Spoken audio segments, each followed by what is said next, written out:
Okay, is the video going? You're both there. Taking up case 24269. Kathleen Wren is still not present at 9:25. I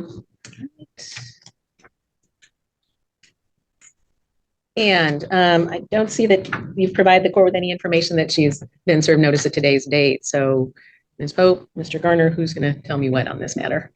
Sorry, I contacted the Lacey Police Department and forwarded on an email with all the papers to serve her. And did you get something back from Lacey that said they served her we notice? called again and they said that she had been served on the 17th, but I didn't get an email confirming that.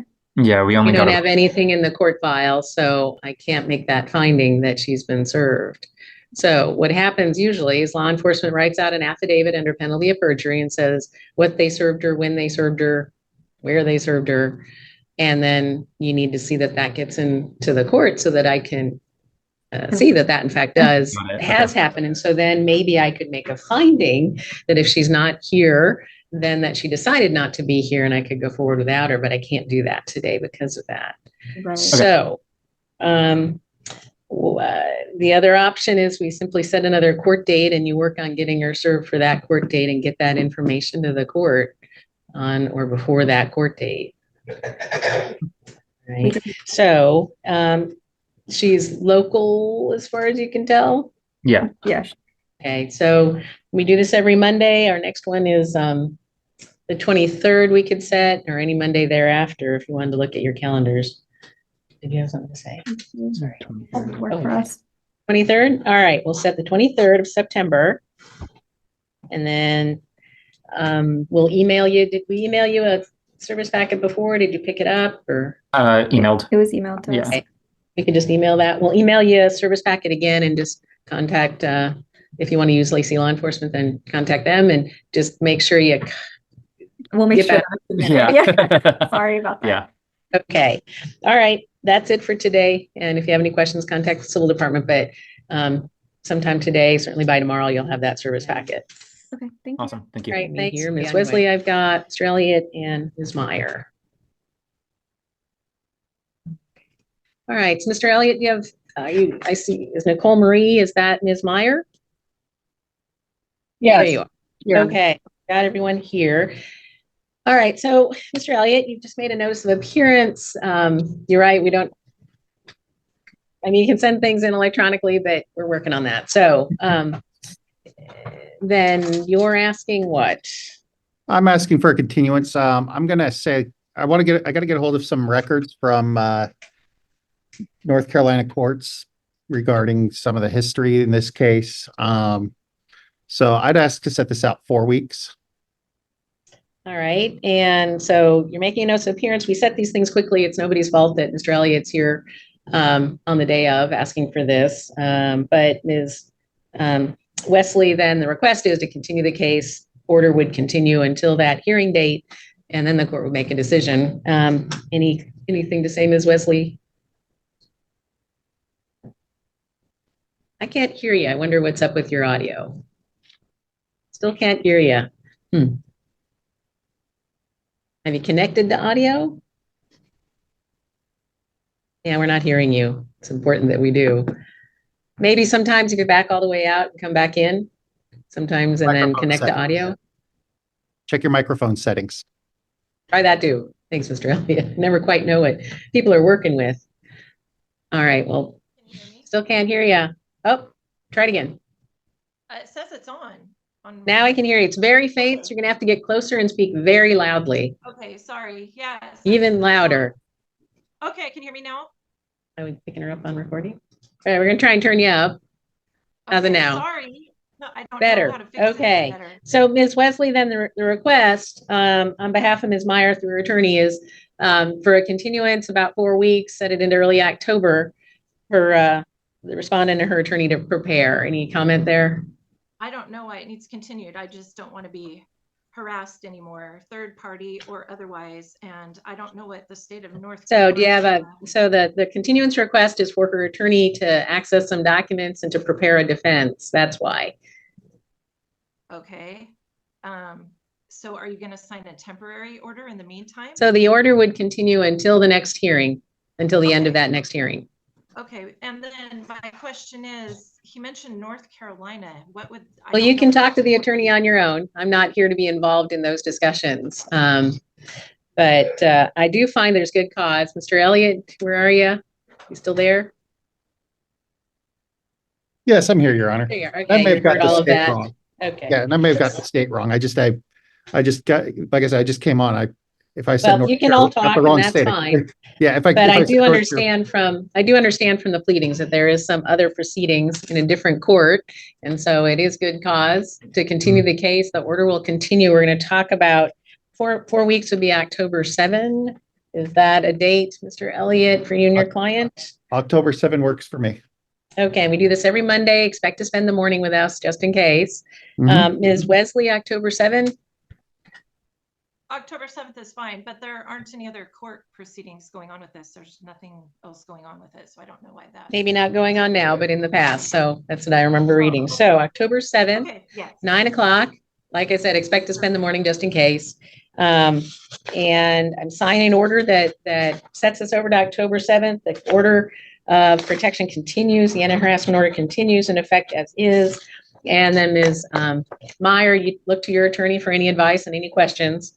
And then we'll see you all October 7th. There doesn't need to be any service, but I will say that if there's any other information to put into the court file for the court to consider, I want to see that the week before. So no later than September 30th.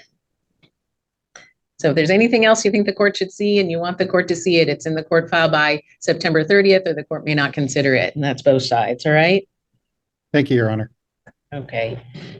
All right. So that's it for today, unless anybody has a question. Mr. Elliott, any questions on your client's behalf? No, Your Honor. Okay. Ms. Wesley. We've lost your audio again. Still We can't cannot hear hear you. I don't know either. I can't help you.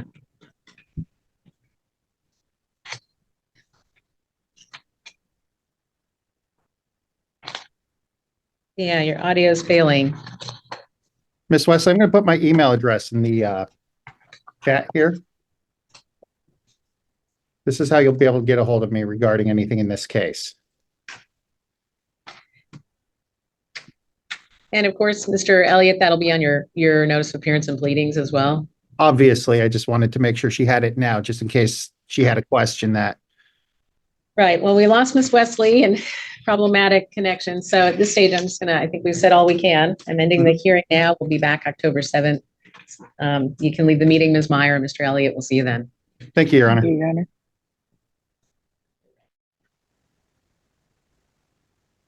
She just typed in the text that she's here.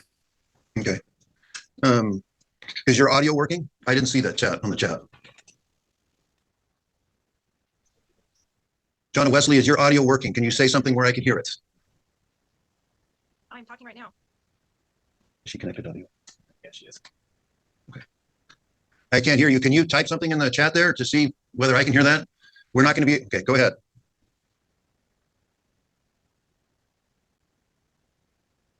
I'm going to come back to you in a minute there, Ms. Wesley.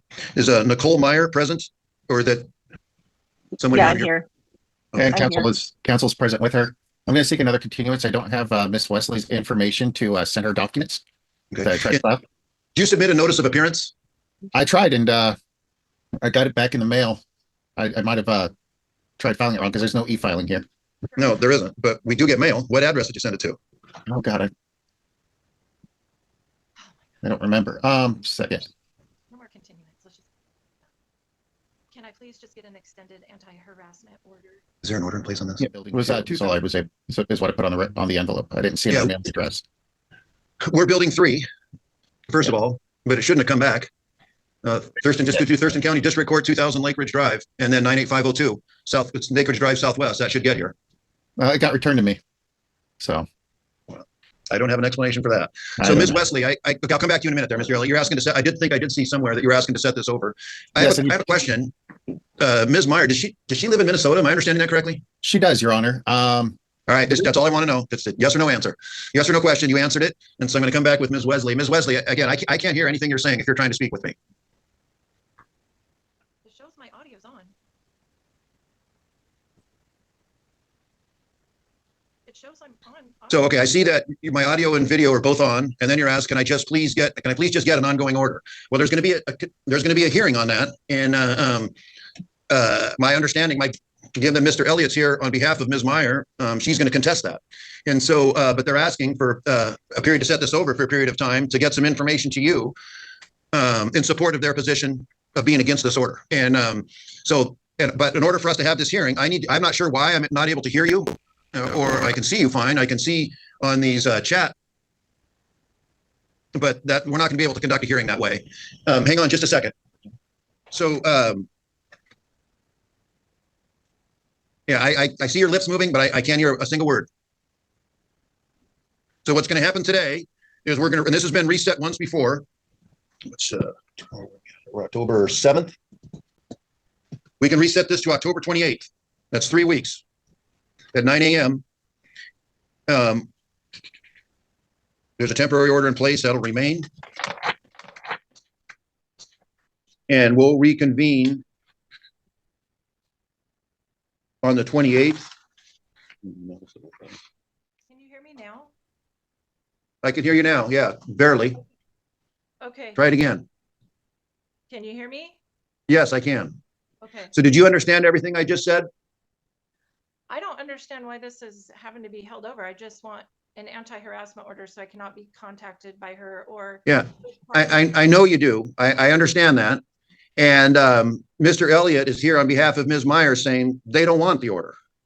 So, and they have the right to contest whether or not the order can be in place or not.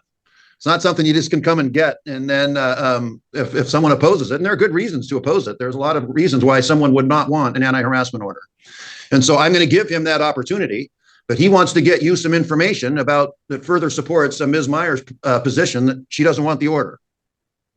So the temporary order that was issued will remain for the next 3 weeks. And I'll tell you, Mr. Elliott, this is the last continuance. There won't be one again. And then a hearing will be held on the 28th. Yes, Your Honor. I'm going to put my email in the chat so that she can get me her information as to where I can send documents either via email or where I can mail them, whichever she prefers. What's your preference, ma'am? I'm not reaching out to her attorney. My mailing address was on the. Okay, you need to speak louder. I can barely hear you. I'm not reaching out to. I can't hear you.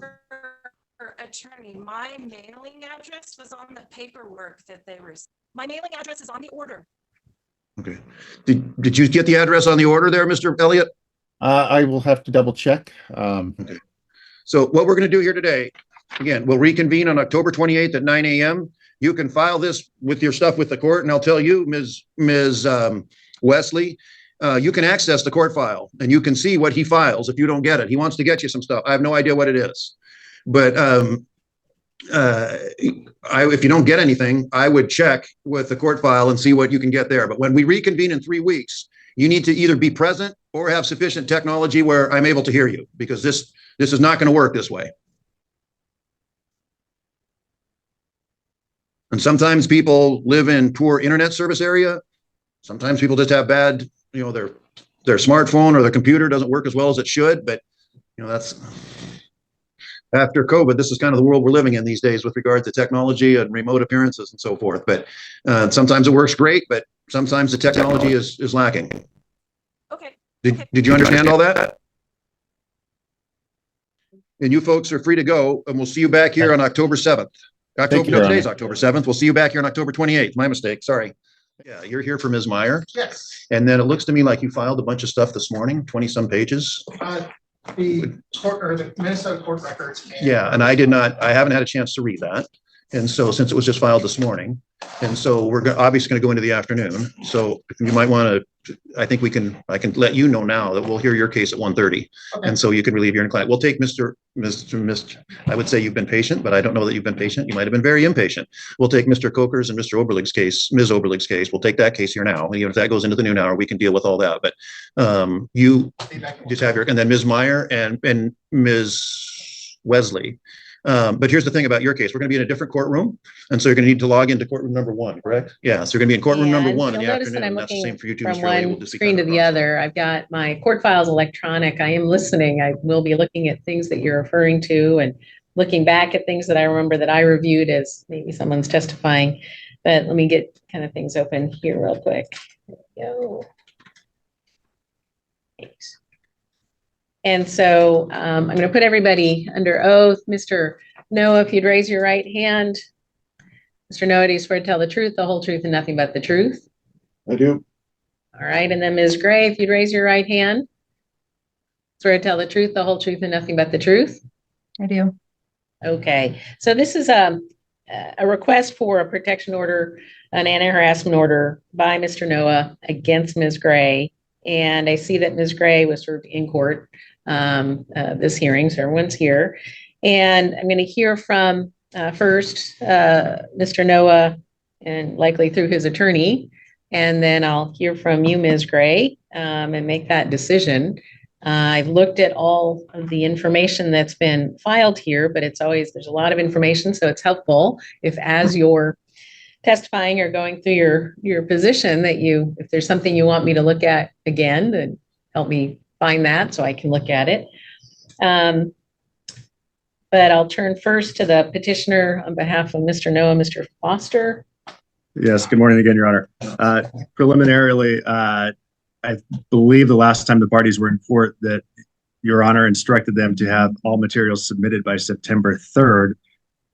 It does look like quite a bit of materials were sent in by the respondent after that deadline given. So I don't know if the court has reviewed those. I would ask the court to strike a lot of those.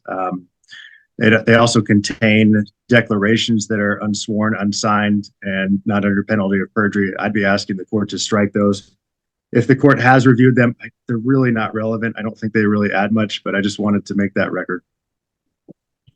So maybe I can ask just preliminarily on this motion, Ms. Gray, there was a lot of information here that it's making sure came in. So I'm going to turn my clear. It all says filed the 4th, so came in the 4th. Yes. Okay. All right. And we did get some stuff from Friday though that I just thought today, Friday. Okay. Well, we're going to, that was the 6th. I don't see that here. Yeah. And there's also information from September 6th. Mr. Foster, did you file anything Friday? I don't believe I did. Okay. Ms. Gray, did you file things on Friday? I did. I think that's probably the most important for the court to see, just that there's been continued contact on Kevin Noah's behalf. Well, wait a second. So Mr. Noah is asking for an order against you, and Correct. I ordered everybody to get things in by the 3rd, and you're still filing things, and you're expecting me to look at it from Friday that's just got filed this morning. I was not served properly. I was not served. A little late. That's water under the bridge. You were served in court, told about today's hearing, and we talked about that date. So that's old news. Let's go forward. You filed things on Friday that I have just gotten into my file. I actually can't even see it electronically yet today. So I haven't reviewed any of it. I understand. I'm a busy sales professional and I was not served properly, and I've had very little time to prepare for this. And if there's one thing that the court, I hope, looks at is one picture where, Kevin continues to come to my home, and that's it. Okay. And let's see, the last time we were in court was August 19th. 3 weeks ago. I'm not going to consider anything filed in violation of the court's order to have it filed by September 3rd. Certainly not information filed Friday that I can't even look at yet. It's not fair to the petitioner, and it's a violation of this court's orders, and there has been sufficient time to respond 3 weeks and 2 weeks to get that information in. And this is so we're going to go forward on what information was before the court by September 3rd. So I understand. I did attempt to file it, but I did receive an email back that I could forward to you that said that it was somehow the wrong I'm sorry, you're breaking up. Of your argument, you can speak all about that. But as to that motion, I am granting the petitioner's motion not to consider anything that's filed from either side after September 3rd. So, Mr. Foster, then, on behalf of your client, there's not an order issued yet. You're asking the court to issue one, and I'll just turn to you for your evidence, witnesses, whatever. Yes, Your Honor, thank you. Mr. Noah did supply quite a bit of materials upon filing the petitions, various text messages, as well as a statement from himself. Ultimately, Your Honor, the parties dated off and on for about 5 years. They were never married. They never had children together. And it is something they've kind of been breaking up over the last couple of years. Mr. Noah has requested that she stop having contact with him, that she no longer reach out to him. Upon kind of making that official, she's reached out to his ex-wife. She's had numerous text communications with his ex-wife, Amy. I think those were submitted in her materials as well, asking Amy, the ex-wife of Mr. Noah, to be on board with the Take Down Kevin Noah program. And ultimately, ever since breaking up with her, she's threatened to make his life a living hell. And she has been requesting that he continue to maintain some sort of medical insurance on her behalf. He previously supplied the audio transcript or audio messages of that, with those recordings. We did provide the transcribed version of those as well. And ultimately she's saying, I'm going to make your life a living hell, keep me on your insurance, and making various threats. He says, what you're trying to do is blackmail, and she ultimately admits to that. He's blocked her from communication as well, and she's turned around and reached out to his brother-in-law, I think texting him over 80 times, calling him numerous times at the wee hours of the morning. She's done that to his son as well. Numerous calls, text messages, claiming that it's frantic and urgent that Mr. Noah reach out to him. She's reached out to his mother, various family members. It is harassing course of conduct that continues. He's asked her to stop this sort of behavior. There's been a false claim that she submitted to L&I. She's threatened to report him to the IRS, to take down his parents as well. All of these are very concerning behaviors that are offensive in nature. There's also text exchange where she has threatened suicide, which is a form of domestic violence. And we've also submitted her criminal history report. It shows, although none are with Mr. Noah, they are very concerning. There are past convictions for domestic violence, malicious mischief, assault. And these have all been very, very troubling for Mr. Noah. He's asked her to stop communication, and she continues, whether it's him or through third parties. And just the nature of the way that, like, numerous 80 text messages to his brother-in-law from, like, I think 3 a.m. to 8 a.m. in the morning. And which exhibits are those? Upon filing his petition, so I think it's, so within petitioner and then petitioner statement with exhibits, it consists of 26 pages. All right, so that's the, all right, here it is. Ready to go. And Okay, so your client statement from August 7th, and then the attachments. Correct. So a lot of the information that you provide well previously.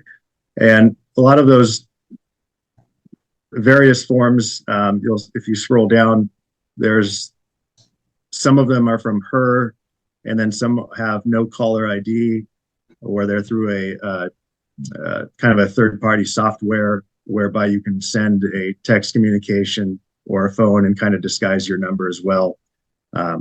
There's text messages showing it's a different number than what her regular number is. So she's using third-party software. She's using essentially third party. She's trying to get to him. She's continuing to harass him. So he is requesting that the court issue a no contact order for a 5-year period. Thank you. And so the information, trying to see, I've got kind of March is, I have 3 transcribed. Are they text messages that are transcribed, or cell phone recording, So I and believe those it are was all in March? yeah, that was an audio recording from, I believe recorded from his cell phone. Okay. And I think they're labeled as A, B, and C. And then the statement of your client from August 7th with all the attachments of screenshots, I guess I'll call them, of text messaging back and forth. Some of them, it's hard to tell when this happened. Some have dates. Can you help me with that? Are these things recent in 2024? There are some older ones. You'll notice that the various calls are from most recently, as of going into June and July, and numerous various calls in July of this year. And Captain Crazy, who's that? That is what Mr. Noah has labeled as Jen. So Okay. So there's Jen Gray, there's unknown, there's no caller ID, and then Captain Crazy. All right. These are things received throughout July. And then let's try to. right there is when you can't see what we're necessarily looking at. So, Mr. Foster, your client came into the court August 9th. I think this was filed. So why then? We've got things going all the way back to March of 2024.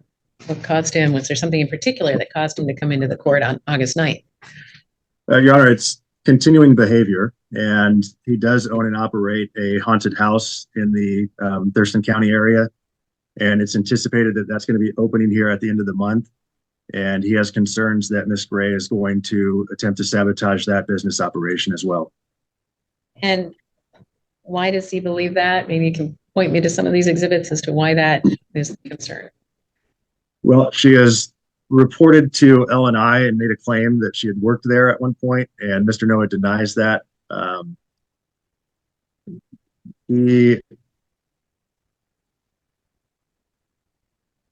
There's been, I think if you look at the text messages, I believe he has shown that she submitted a Google review of the business, kind of disparaging the business as well. There's a text exchange where she is guaranteeing that he's going to have a decline in revenue. And let's see if I can find, it looks like those text messages are from July 11th. And trying to see if I can. Okay, there it is. 2 texts from July 11th. Yes. Right. So the middle one on the bottom section, and it says, it has the 7-8 guarantee a 20% decline in revenue. You'll have zero clue as to what's happening of some sort. Has there been, does he attribute any of this, as you said, quote unquote, sabotage of his business to Ms. Gray in the past or recent past? Well, I mean, she's threatening to take down his business. She's filed an L&I claim. Has there been anything in years past with the business? I'm not sure. I don't know. But in terms of this text message directly to him, as well as the text message to his ex-wife, Amy, she has threatened that she's asked Amy to get on board of the Kevin Noah takedown program. So and that was submitted, I believe, by both parties. I mean, she's attempting to sabotage him, sabotage his business, and threaten to take him down. She's admitted that she is attempting to blackmail him. And the other, I mean, she is in various text exchange, she's also threatened suicide. That itself is a form of domestic violence.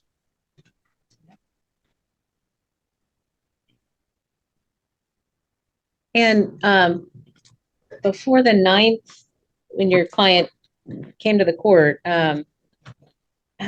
contact with Ms. Gray. Now he's asked her to stop doing this, but did this kind of from his point of view, when did he put a strong end to it?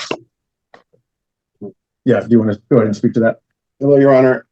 So after the initial date, about 2 days later, I got the call from L&I asking about Jennifer and an L&I claim. And so as part of her being upset and doing whatever, what she thinks she's going to do, I decided, at that point, that's when I'd made the choice. I better get an attorney to help, because this is going to potentially go beyond this.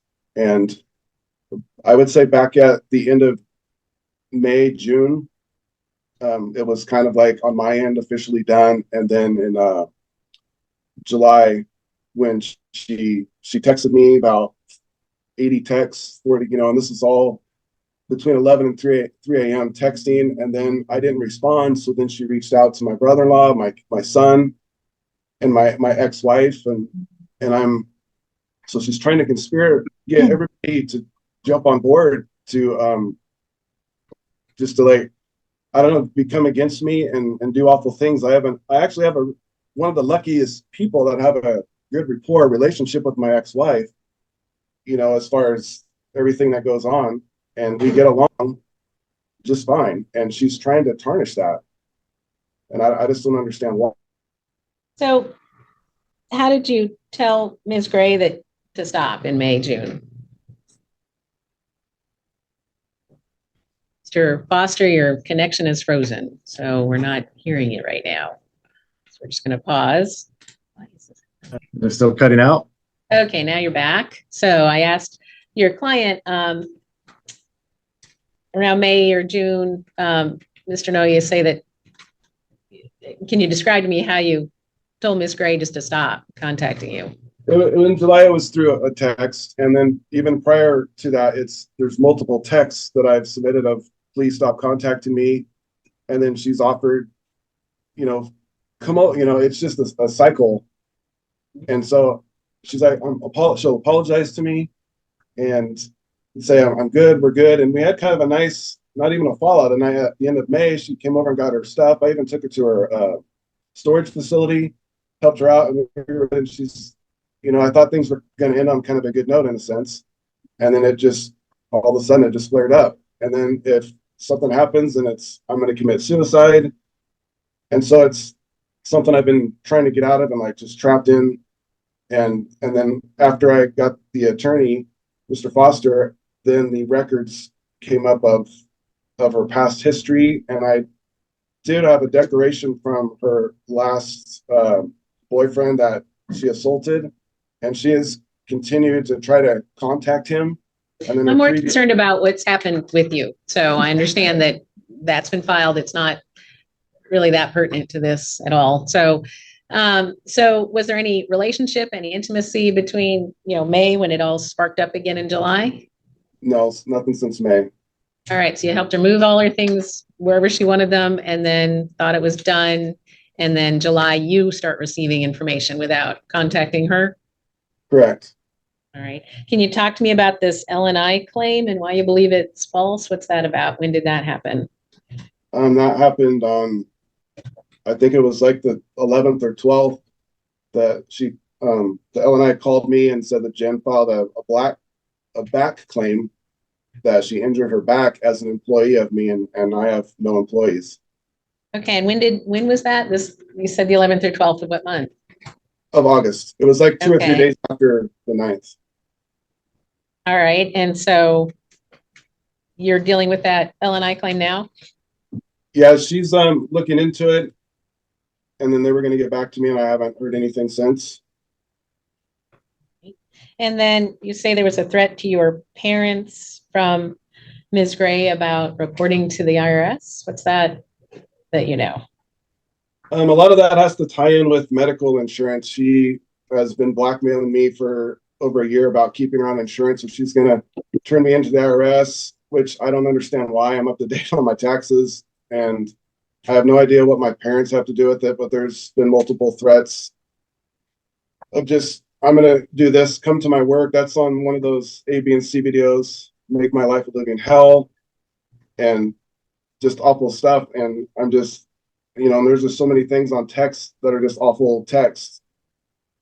that are, obviously inappropriate to say, but, and I'm just, I've been This trying. yeah. So you ended this relationship, you say in August, there was no other intimacy, no other go back and forth after August of last year?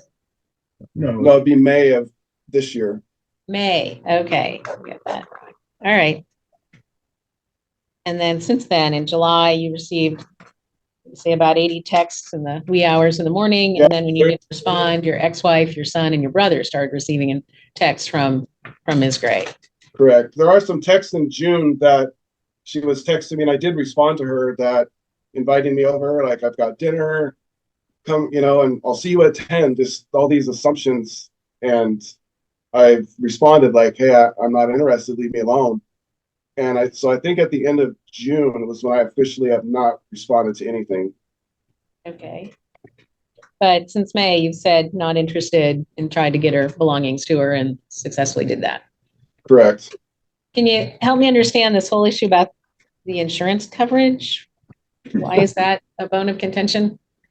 Because I have really good insurance through the company I work at, and we made an agreement that I would cover her through the end of 23. And then I said, if you just be, I don't know, kosher with everything and part ways and move forward, it'll be okay. And so she threatened to blackmail me, and I'm going to come down to your work if you take me off. And then she threatened she's going to end my life if I take her off insurance, and all these threats have been around this insurance. How did you take that statement that she was going to end your life? What did you think that meant? I mean, in the recording, I just told her, I go, that's a pretty serious threat. And she said, yeah, it is. What did you think it meant? What did you take it to mean? I don't know, with the stuff I've seen with her, the threats of the suicide, like, I don't know what she's capable of. And Jen has a serious drinking problem. It is the fuel that's added to all these occasions. That's why all these texts are like 11 to 3 a.m. And, and I've got everybody, I've been asking how to help her to a point. And oh,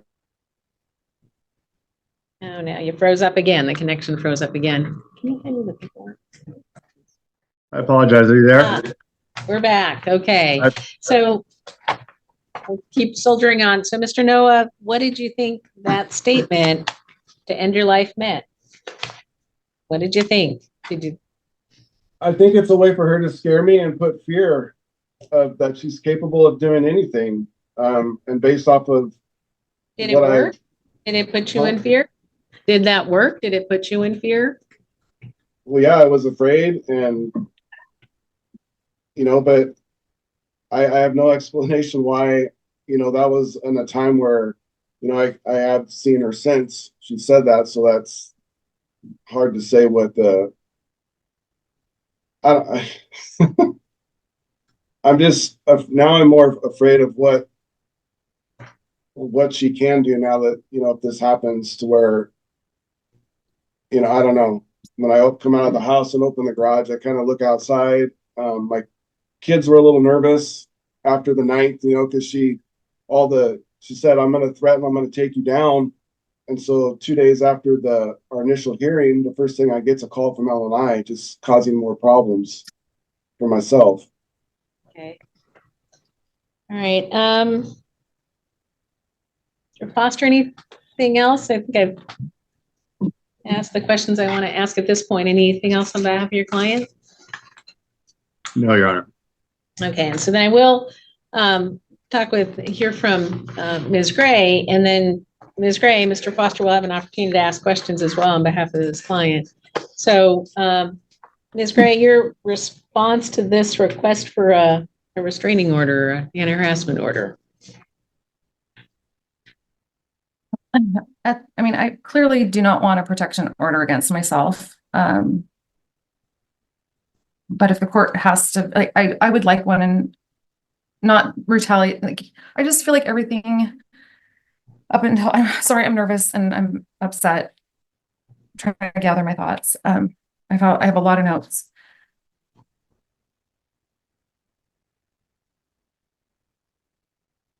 I do not want to leave this court without a protection order. Two, if you Well, this is only about the need one. it's Pardon me? only his request. So Pardon me? that's before the court. Mr. Noah's request is the only case before the court, and that's what I'm trying to determine. Well, I can't This- ask one for, I'm not able to ask. for The one. only, you sure can, but not today. That is not before the court. So Well, you can certainly tell me what you think I should do or not do. well, And that's what I'm well, hoping to then hear from you. Okay, well, then I would like it dropped so I can ask for a protection order myself.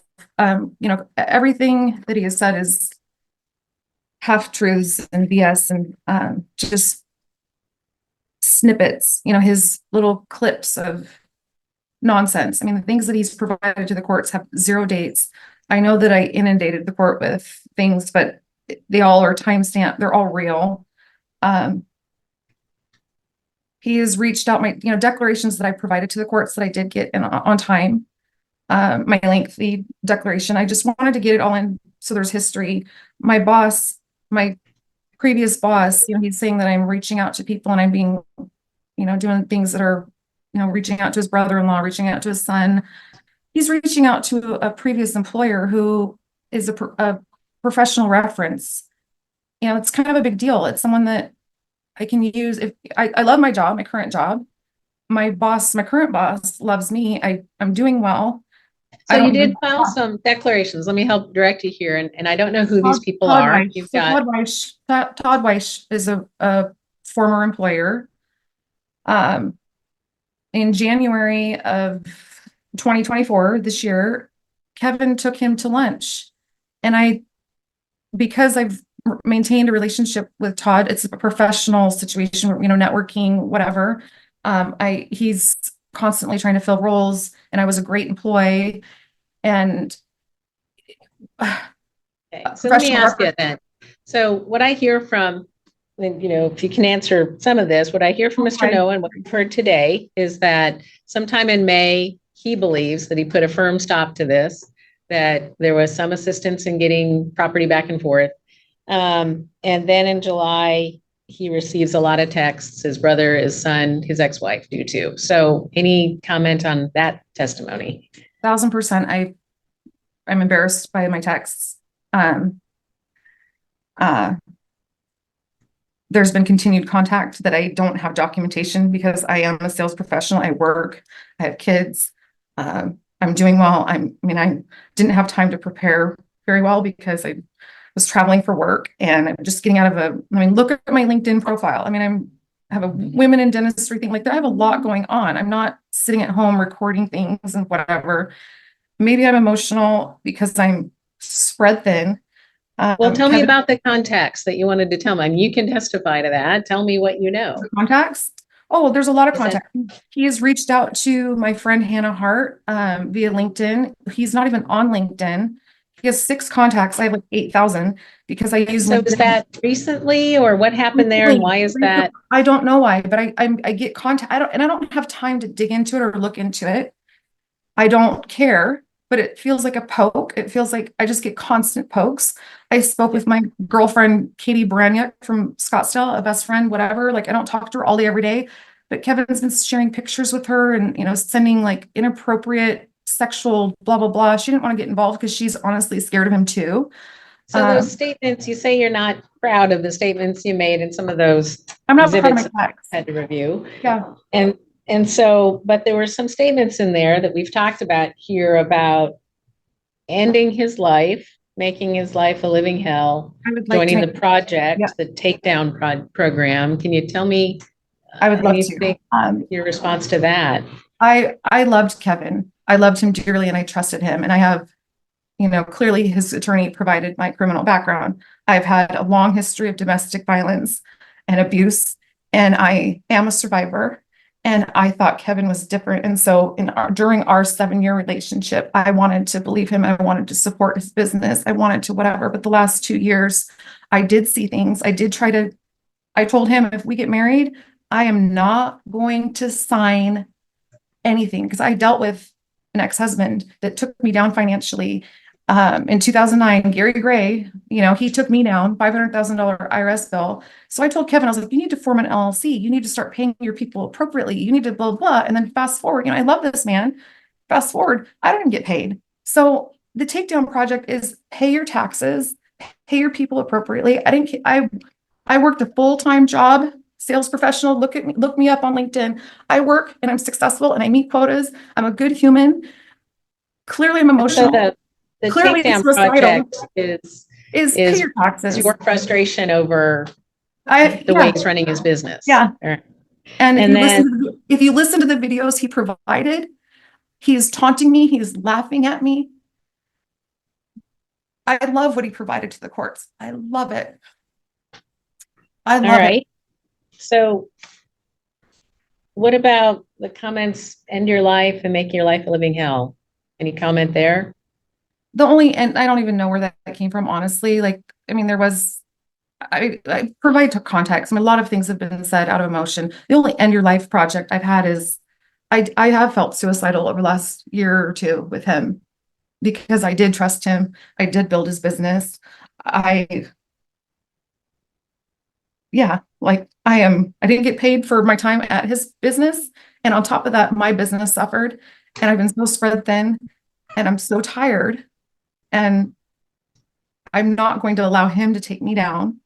And there have been moments where I've drank too much and I have wanted to end my life. But I have children and I wake up in the morning and I'm not proud, but I'm tired. I'm tired of this. And I Let want me to ask you about protect when people you too. think, when did this come to an end, do you think?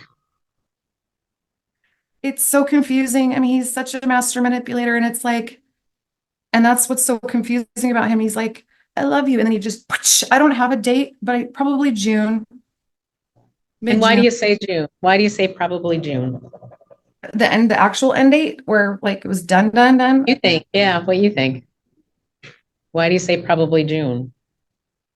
I don't know. Personally, I was holding on to hope and lies and prayer. If I'm being logical and taking emotion out of it and trying to think like a judge, January. And why do you think, why do you say January? Why do you think? Well, he decided to move all of my things, quote unquote, out of his home. And in the process, he selectively moved garbage into a storage unit that's totally inconvenient for me to access. And later I moved it. I'm like, at least I'd like to have my Christmas belongings in Tacoma. And as I was going through it, I don't even know what's in there. I have no clue, but I do know that he put Goodwill items and his kids' dirty, just So January, middle finger garbage in there. okay, so January moves your things out into a storage unit or some stuff into a storage unit, tells you that's where it is. But then in February, he's contacting me from Thailand. He went to Thailand. When he went to Thailand, I didn't even know where he went. I'm trying to move on. I went to my own self-help situation, paid $8,000. So, but then you also said probably June. What does that mean? What did you hear or sense or something that says June? I was don't the end know. of this? I honestly don't have an end date with him. He'll probably be at my doorstep tomorrow. Do you remember him at all? The statement, the testimony here was that he told you to stop. I've told him to stop, and yeah, we've both And you been. To stop too. I've Do you know when that last was? When was the last time you told him to stop? It's been, honestly, I don't. I'm busy. I don't have Kevin's life. He works 5 hours a week as a city inspector and has his haunted house business. I don't have time to record like he does and document and snippet stuff. I'm just living my life and surviving. So do you think this filing of this request for an order, is that a pretty big stop? Pardon me? Is this filing of a request for a restraining order against you? Would you consider that's a stop? Don't Yes. contact Well, me? yes. And I thank you for mentioning that. Yeah, I have no desire to have any contact with Kevin, ever again. You know that. Has been And the I case don't want, that I don't want didn't anything. desire and yet there was contact? Pardon me? Has it happened in the recent past that you didn't have any desire to contact him and then the two of you are contacting each other again? I think that's been mutual. No contact, don't call me. It's been so mutual. But 8-5, yeah, since January, I've not trusted a word he has said to me, but I still had feelings for him. So it was very complicated. And so I allowed him back into my life, even knowing it was a bad idea. And so there was mutual stop. But 8-5 for me is a hard stop. I don't want to be back in court regarding a protection order. I want no further contact with him. I will not contact him. Okay. I want nothing to do with him, and I plan on being paid and hopefully getting a few of my things. Like there's some personal, like something, like so many personal belongings that I will likely never, ever, ever get. That's very painful. So yeah, it's been a. Let me see if Mr. Right. Foster particular questions to ask of Ms. Gray on behalf of his client. Your Honor, we don't have any questions. All right. Anything more, Ms. Gray? No. No. All right. Let me kind of look through a few things here and I'll tell you where we are. Okay. So, Mr. Noah, Ms. Gray, I am finding that there is unlawful harassment that's been committed by Ms. Gray against Mr. Noah, meaning that I am issuing an order protecting Mr. Noah against Ms. Gray. And I'm finding that because it was I think, credible testimony that was there pretty firm, not once, but more than once, but a firm time of telling to stop, not interested. Involvement by Ms. Gray when there were 80+ texts sent to Mr. Noah against his wishes that he didn't respond to, and then trying to entice family members, son, brother, ex-wife, into having contact with him. The repeated statements that ending your life, making your life a living hell, this takedown project, trying to enlist others. It's clear that Ms. Gray, you've committed unlawful harassment under the law against Mr. Noah, and so I'm issuing this order. Now, this order will be in effect for the next year, so through September 9th of next year. Mr. Noah has the opportunity to either let that expire naturally on the 9th of September of next year, or within 3 months of it expiring, sometime after the beginning of June, he can contact the court and ask the court to consider extending it for a longer period of time. And let Mr. Noah, Mr. Foster talk. To extend it for a further period of time, there would be a hearing. All the parties would be before the hearing. The burden of proof, as we call it, would then be on Ms. Gray to show that the harassment would not continue, and the court would make findings and determine should the order continue for longer. But at this stage, 1 year, and I'm looking at the petition, Mr. Foster, I'll turn to you. I'm looking at the petition as to the request. So as to the request of what the provisions of this order should be on behalf of your client. Well, Your Honor, I was going to request if the court would consider extending it through November 1st of next year. I know obviously he can come and seek a renewal prior to next year's expiration that the court's established, but given that he does run the haunted house business, we'd ask the court to consider extending it through November 1st of next year. If he does renew it at that time, then he does, but just consider almost a year and a few months in terms of the duration of this. To get past that, that business that he's running, obviously after the Halloween period when that business is at its peak. Correct. Okay. Any other provisions here when I look at the petition that, let me get to those pages. Initially get petition through the end of. There's no harm, no contact with Cody and Kyler, no stalking behavior, exclude and stay away from Mr. Noah, his residence, his workplace. Any changes to the requests, Mr. Foster? As long as it has place of residence, place of employment, and business. That's what was requested, workplace and residence. and the haunted house business. That seems to have some. I would do that. I don't know if there's an address or what, or a name of it, or. Yeah, there is, it's 4548. Okay. And then Cody and Kyler Cody and Kyler, they're both still living in your residence, or at least partially. They're actually at college now. They In both Ellensburg. are? Yeah, You just dropped them off over the weekend. Okay. So they do come to visit or stay. correct. All right. They're members of your household then when they're not in college. Yeah, at this point, yes, they can roam wherever they would please. They're adults. Okay. So I will extend this out to that point. I think there's facts in this petition and in our testimony today. So out to November 1st, 2025. This will naturally expire on that day unless we have another hearing with everyone present and talk more about it, whether it will continue past that.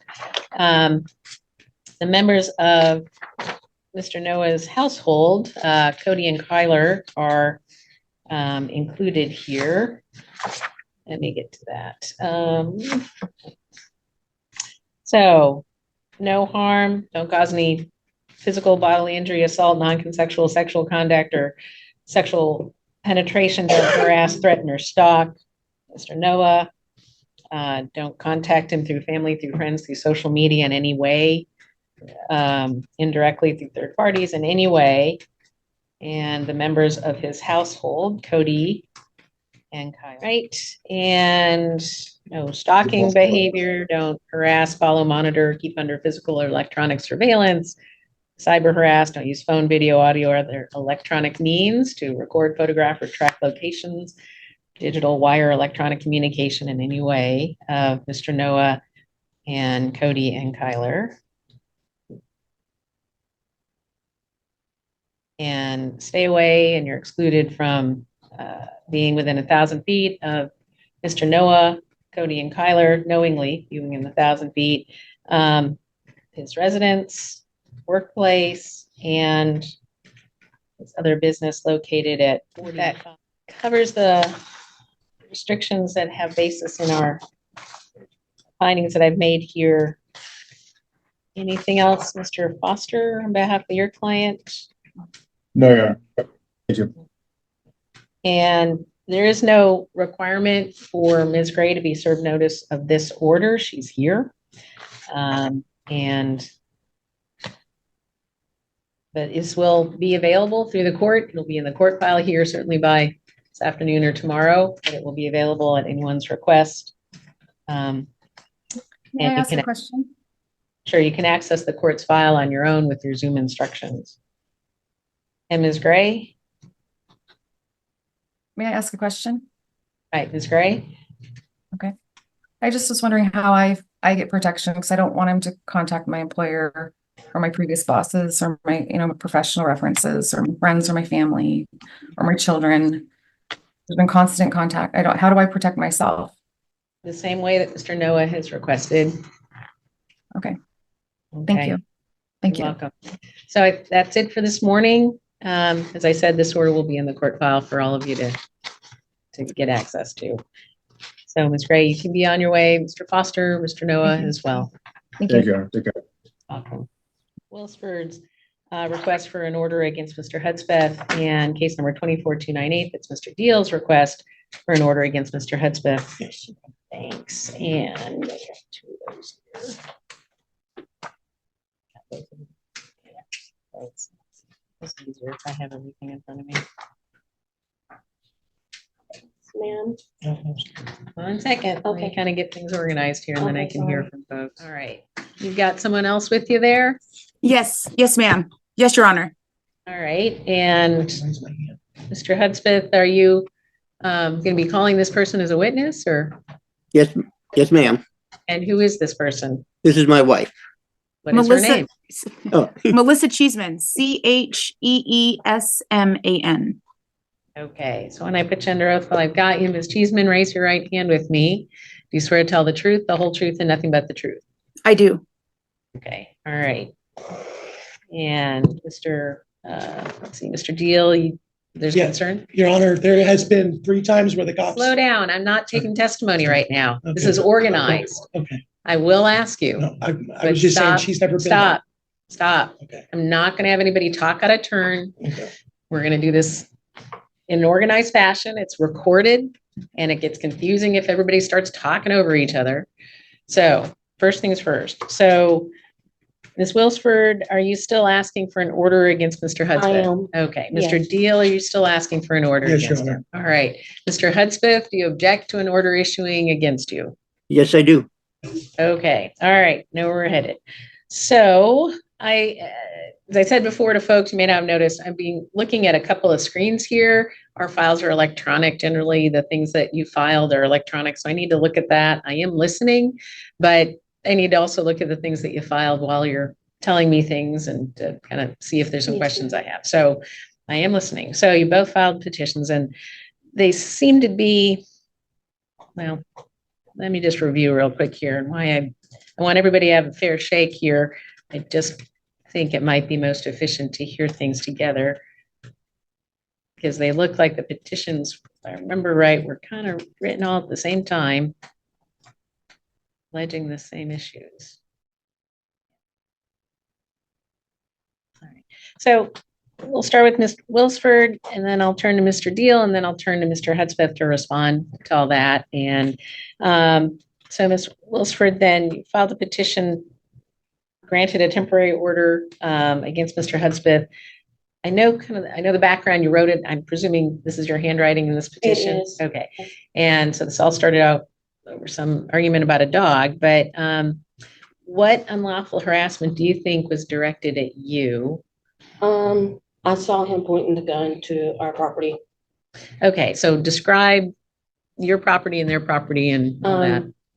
Our property is here and then his pasture's here. And then there's a home here and then So there's your house and then a pasture and a fence? a small pasture, yes. Okay, and then a fence? And yeah, fence. And then more pasture that belongs? No, there's a home in between the pasture and our home and his pasture. There's a home there, and then on the other side is his home. All right, so maybe I don't understand it. So your home, Yes. and then is there your pasture or someone else's? No, it's his pasture. Okay, your home. Is there a fence after your home before the Yes, pasture? we All have right. a pasture and a fence and Okay, so then your home, the fence, pasture that belongs to Mr. Hudspeth, Yes. and then his home. yes, I used to rent that pasture for my horses. So what portion of your house faces his house and what portion of his house? Yeah, his home, it's all straight across. It's like, here's Your his front door, house. your back door, what? If I walk out my back door and turn and come on to the sidewalk, you can see straight across. You can see through the pasture, my neighbor's house, and you can see his vehicle. You can You can see, see his back door, his front door, the side of his house. we can see his front door and I can see his and his driveway right there. Okay, so it's the side of your house that faces his front Yes. door and parking area. All right. Yes. And is the fence have slats or is it solid? No, it's a fence. It's regular cow Does fencing. it have any, so cow fencing or what? It's wire fencing. Okay, so chain link? Not chain No, link. It's just. It's wire and you can see through Yeah, it. it's wire fencing. Yes. So you can see through it and then you see across that pasture and then you see his parking area and his front door. Yes. Okay. So you say that sometime, let's see, when you came into court August 26th, Mhm. when did you say you saw Mr. Hudspeth pointing a gun at your property? It was, I don't remember the date. I can't remember the dates because Well, I'm August not, 26th, you came into court, it was a Monday. it was 2 weeks before. It was the first week of, it had to be the first week of August or the second week of August. I'm dyslexic and Okay. I have So a problems. couple of weeks before that? Yes. So why did you wait 2 weeks to come to court? I was going on vacation and, where my sister lives, they don't have, well, they have internet, but usually our phone and stuff doesn't calculate out in the country. So I couldn't get internet access to the thing, to your thing. So So you were going on vacation away from your house? yes, and I already And- had that ticket ready for like 3 months Okay. to go to my sister. I visit with my mom every year. Right, so that you were leaving the property, and so was there some sense that you didn't have to worry about it, or is it just mostly because you couldn't get internet connection? Internet connection. And I talked with the lady over here and where that files those papers. I did talk with her and she said it would have been, because I came in several times and she said it would have been best for me to file it. That way I can be with the judge. Yeah. So, all right, so you see sometime 2 weeks before the 26th, so sometime early mid-August, and that Mr. Hudspeth is pointing a firearm. What did you see? What was the firearm? I What did it look walked like? out, it was a handgun. Handgun? Yes, all right. and when I walked out, he was holding the handgun and he was pointing straight across So how was he holding it? like this. So as if he was pointing the barrel Yes. at your property? Yes. Were you, I mean, you saw him doing it. Where were you? I was come out my back door and I stopped. When I made that little turn on my steps, I stopped and I looked straight across and he had the gun pointing over, and then he put the gun back into his holster and then pulled it out again and pointing it straight across. So I backed up and went into the house. Yeah, I didn't know my son and his friend were sitting outside at the time. So, And where were your son and his friend sitting? they were, I will not hear from people out of turn. Keep your hands down. If there are witnesses to hear from, I will hear them at the appropriate time. Yes. I'm now talking with Ms. Wilsford and she needs my attention. So Ms. Wilsford, then where was your son, who is Mr. Deal? I didn't even know they were out there. I didn't know they When were. did you figure out that they were out there? Yeah, I figured it out when he came in and told my husband. And Mr. Deal's your son? Yes. Okay. I figured it out when he came in and talked to my husband. And so where were they?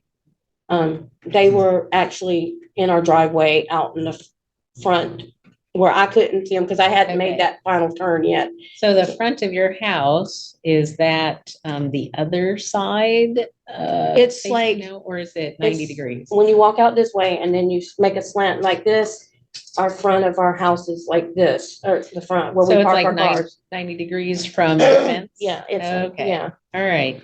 So they're out there and you see Mr. Hudspeth point a handgun in the direction of your house, and then you're there and he pulls it out again. Yeah. And any impediment, any reason why he couldn't have seen you? No, he wouldn't have been really able to see me because kinda if he was looking in that direction, but I think when I walked out, I kind of turned, I wasn't even completely off our little back deck. And I stepped down and I looked straight across and then I backed up and then Okay. So your thought is he didn't know you were there? yes, Okay. yes. So why do you think that was directed then at you? I mean, Well, or is it something the different? incident happened on the I want to say the 29th or 28th about my dog. Mhm. And my dog got out on accident and she went over to his property and I was called from work and my husband and my son and his friends told me about it and I was just finishing up work, so I made it home and I called, or no, when I got home, I fussed out everybody because I thought they left the gate You open. get home and you found out that what happened to your dog. Yes, I posted it on Pet Finder. But And- ultimately you found out that your dog, what happened? What happened to my dog? She was supposedly chasing his pig and he throat from ear to ear. So how do you know he did that? He told, because How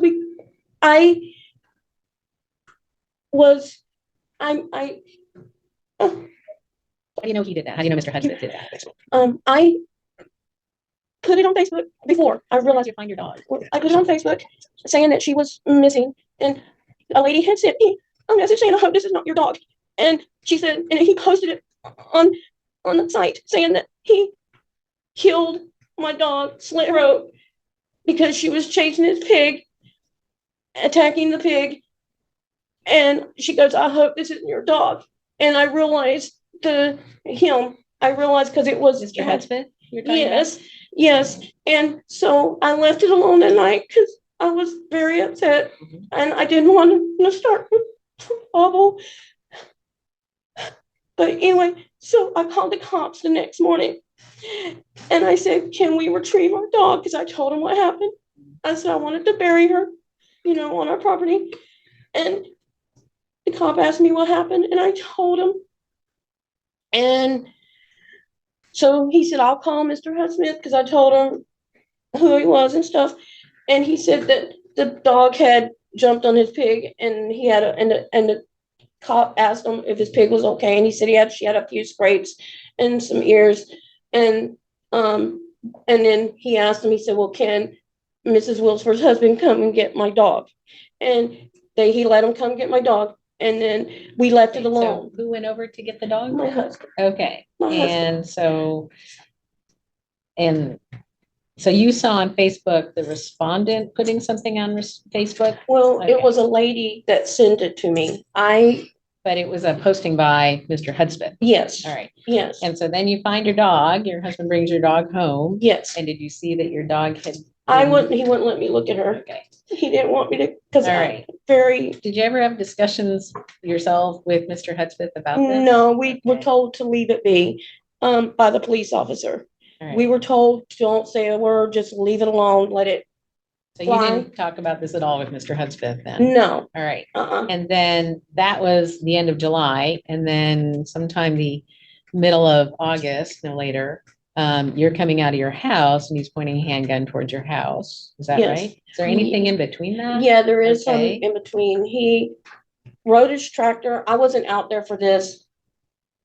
He rode his tractor around to the pasture and his cows, like a couple weeks before, had pulled our tarp over on the other side of the pasture. And my husband fixed it, but they did it again.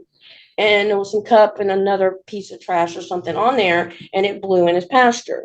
And I really didn't pay any attention because it wasn't like we dumped trash over there. We just kind of, a little piece of trash had went over there.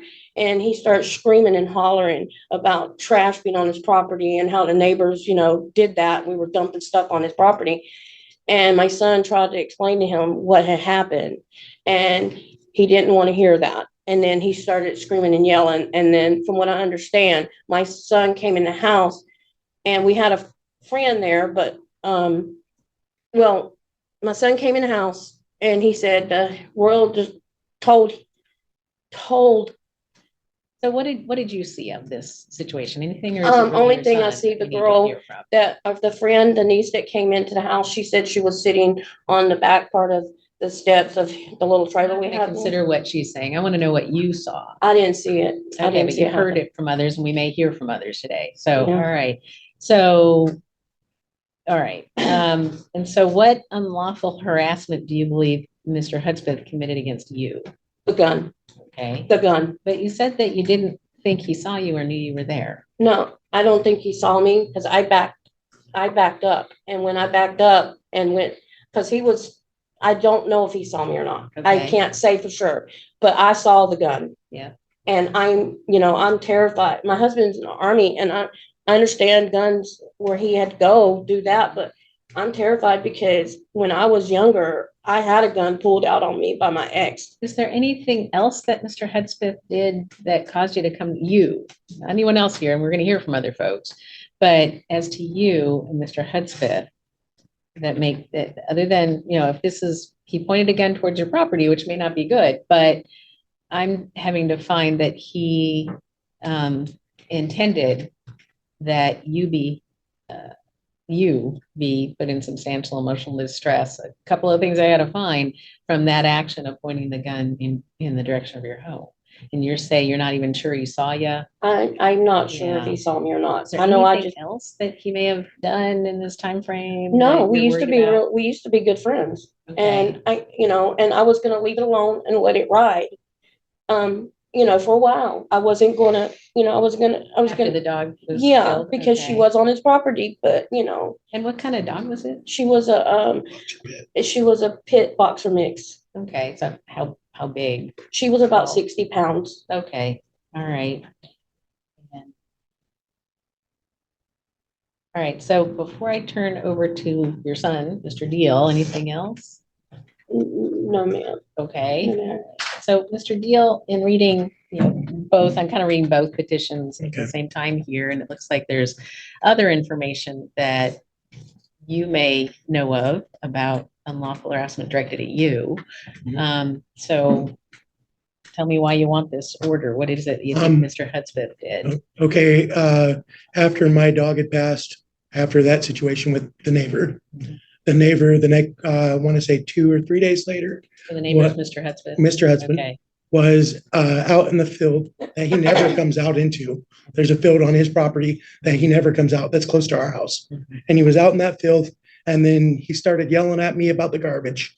I started telling him that his cows drag our tarps over the fence and have done it multiple times. and so this was after Um, your dog was probably- killed? Probably really late July, early August. Okay, so but it was after your dog was killed? Yes. Okay, all right, got it. So, there's this argument. Yep. So the argument escalates where he's yelling at me. I'm telling him that it's his cows that drag our stuff over the fence. And he starts yelling at me, and then he comes up to the fence within like inch distance of my face and tells me he's going to throw and shoot me in the head. He's going to slip me like my dog and shoot me in the head. Okay. And from that point on, he was so close to me that we're screaming at each other. Some saliva may have flew out of my mouth as say it, don't spray it, but we're out there screaming at each other. And then he was like, he is. I know this is an odd question for you, but what did you think that meant when he made that? What did you think? I take him 100% truthful because my dog was not messing with his pig. And he says that my dog was from in here. I take him 100% truthful. I don't see him Thought not he being was any gonna other do way. that to you, When he was saying that to me, I see him doing the same thing. and you believed you in the head. Oh yeah. All right. And what did you say back? Do you remember? At that moment, he was like, he assaulted me, call the cops. But because of the splatter that was coming out of my mouth while I was screaming, he said I spit on him. Do you know what you said to him though? I didn't, it was a lot of commotion. I don't remember. Okay. I mean, It what was did- a lot of what do you probably think? Okay. like cursing and defending myself. Like you can't just come around threatening people. Like I was screaming and cussing. Okay. It was just a Did lot. you of- make any statements to him that you were going to harm him in any way? Nope. Okay. Or get any other people to harm him or his Nope. property or? Nope. Okay. He hasn't been out to that part of the fence since this incident's happened. I've never seen him out at that fence 3 months before this incident happened. Also on that note,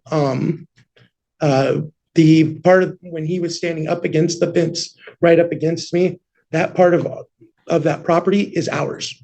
Well, it's him- not for me to determine property rights here. Right, in but this, I'm just but- saying it happened on my property where he had been doing all this. So your mom here, Ms. Wilsford, tells me that you were outside with a friend at the time that she saw Mr. Hudspeth point a handgun at your property. Can you tell me anything about that? So 2 to 3 days How after, about that incident? is Okay. when he was outside. A couple days after he said he was Argument going over to, the fence about the. yes, cows and the- after he all said he was going to shoot me in the head. right, All A right. couple days after, he was standing outside, walking around with his gun on his left side, and he was pulling it out and waving it around. And then like, it was only for like 30 minutes, and then he went back inside. I went into my house and told my dad right away. And So tell me, so where were you when you saw all this happening? so our driveway comes in this way, and the house is like this. And so the sidewalk that my mom was on is right here. On the back of and- the house? Yep, on the side of the house we were sitting because my camper sits in the driveway. I Okay. have a camper parked right in the driveway. And so the house is your house between, is your camper and then your house and then the pasture? So it's my Yeah. parent. So if we're looking at it from like this, Mhm. my parents' house is here. My camper is parked right here on the side of the house. See, okay. There's a driveway that goes right past the camper, the Okay. driveway, and come into my driveway. There's a field here. And then there's the neighbor's house here. And then beyond that is his house. Okay, Yes. all right, that helps. So you see Mr. Hudspeth he's got a holster or what? He had a holster on his side and he pulled the gun out and he was waving the gun back and forth like that. And you were on the side of your house? Yes.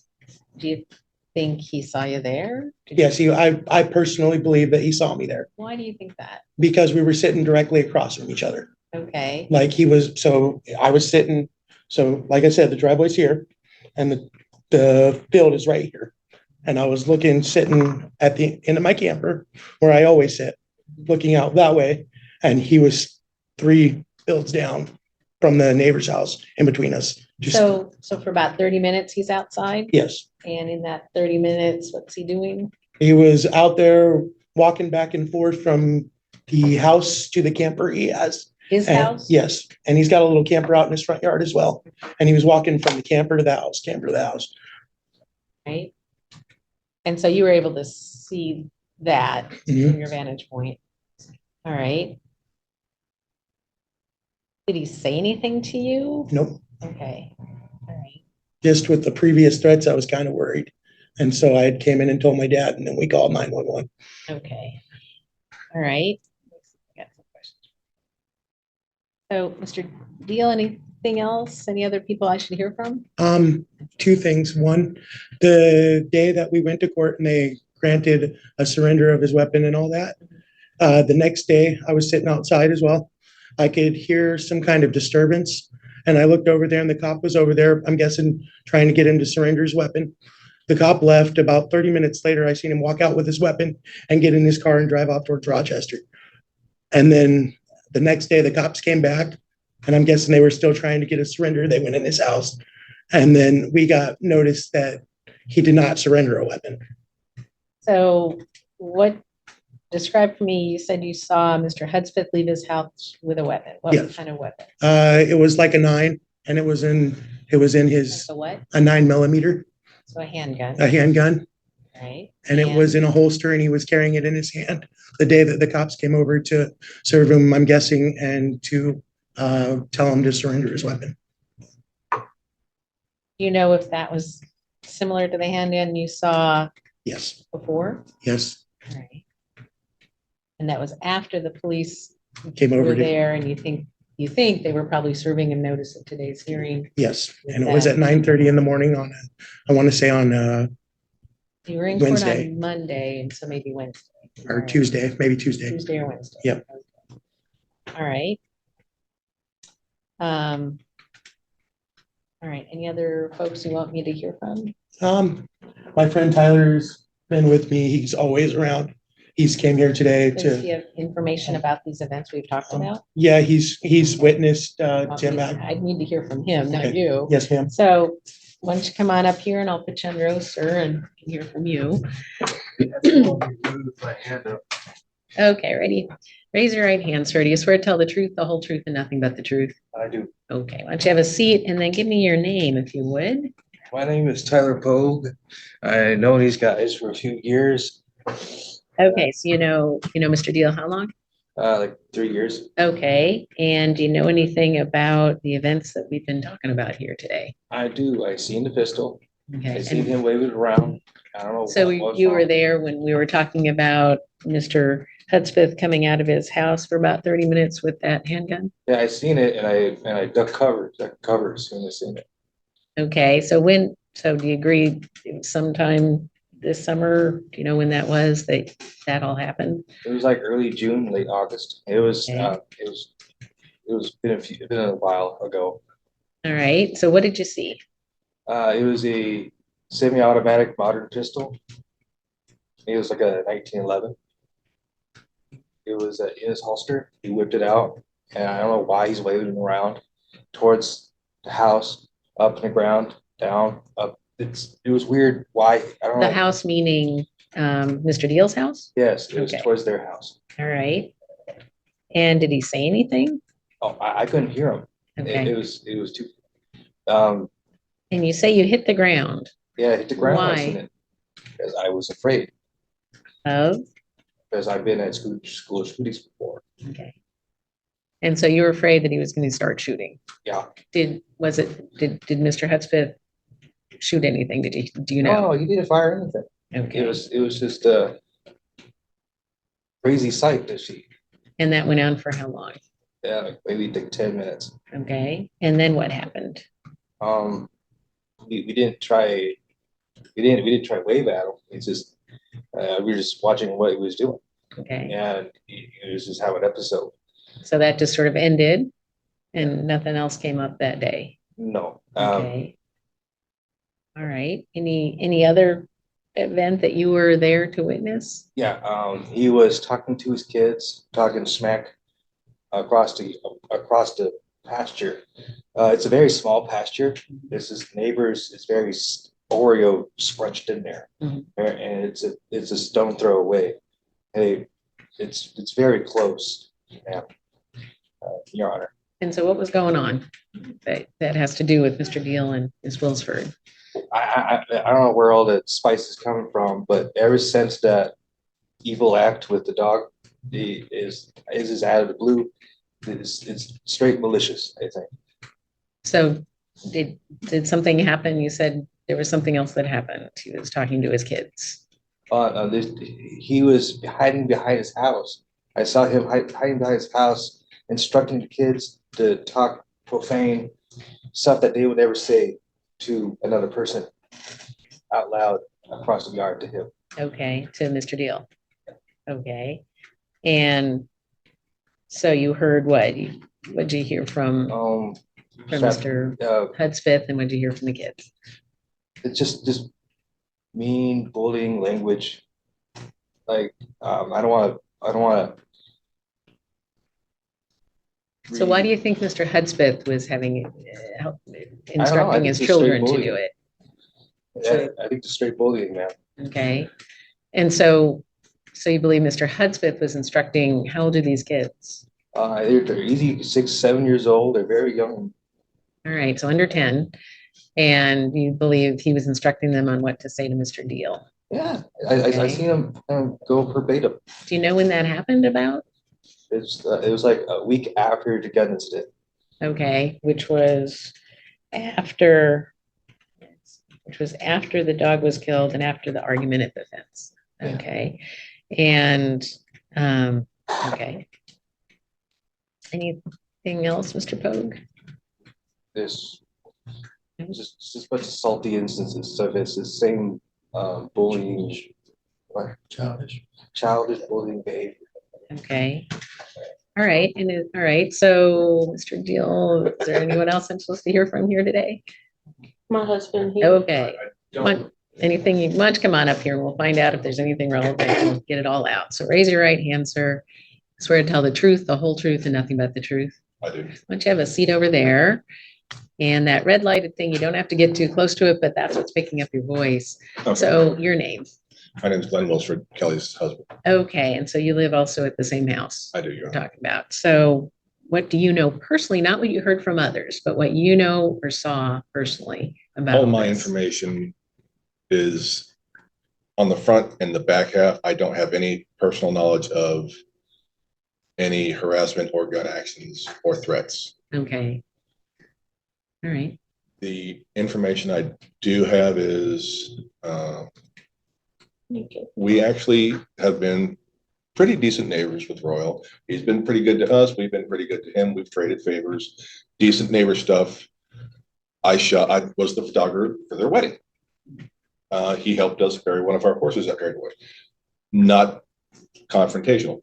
We have some minor differences about our property line, not super germane. We didn't want to. Whoop, I'm hearing I'm from sorry. Mr. Wilsford, not So you. sorry, ma'am.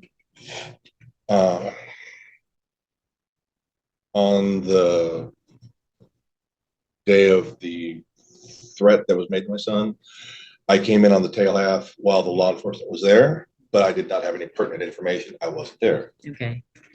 Our niece was there. Effectively, my testimony is that I saw what he did to my animal. I didn't see any damage to his. I didn't look. My exact words for him is, I'm here for my dog. I really don't want to talk about anything. So you went over to go retrieve your dog, Yes. and what did you see, and what was that contact with Mr. Hudspeth? I was pushing a wheelbarrow. I was at his front gate, and he came up just as I was gonna open the gate and request permission to go in. He said, "It's back here." He led the way.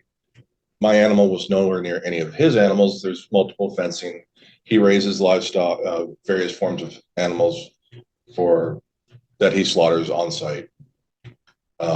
My animal was nowhere close to the animal. His pig, I don't know if that's where he did it. I didn't see any blood. He knows how to ethically and humanely put an animal down. That is not what happened to my animal. Not super germane, because nobody else in this courtroom knew about that besides me and him. I'm not going to describe it. It was not humane. Any conversation with Mr. Hudspeth while you were doing that? Refused to talk to him because I was very upset. Ms. Wilsford, you're gonna have to stay here. You can't leave, but we'll get you some Kleenex. And all right, I'm sorry, Mr. Wilsford. So any conversation, anything transpired between the two of you there? I literally told him I just did not want to talk to him. Well, that's what. I was in a bad state of mind, Yep. and anything I said was going to be inflammatory. So I just shut up. Okay, He did not say anything inflammatory to me. I did not say anything to him. Everything else is and speculation. you brought your dog home and buried your dog. And buried my dog. Okay, The so, one thing I Yeah. will say was, I got a good look at his hands and forearms. There wasn't a mark on him. My dog would have more likely to lick the skin off him than it would have. So there was no threat that my dog presented that required her being put down. And that's why we are so upset. But we're just, at the end of the day, we just want to be left alone. We don't want him to come to our shared property line and instigate, which is what my son had to deal with.